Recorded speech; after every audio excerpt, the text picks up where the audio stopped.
1-year-old and 5 months. Ang gamit niya pong milk is Nido. Here. Yan po ang gamit ni Kulit. Yan po. Buklat po niya. Buklat. Si Kulit. Yan po siya. Buklat-buklat po siya. Yan.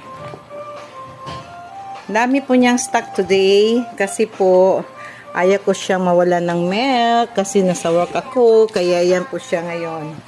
Ang nido niya yan.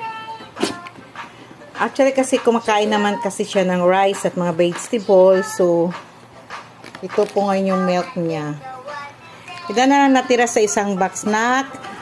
Kanay si mama, please. Yan. Ayaw niya. Yan po. Yan.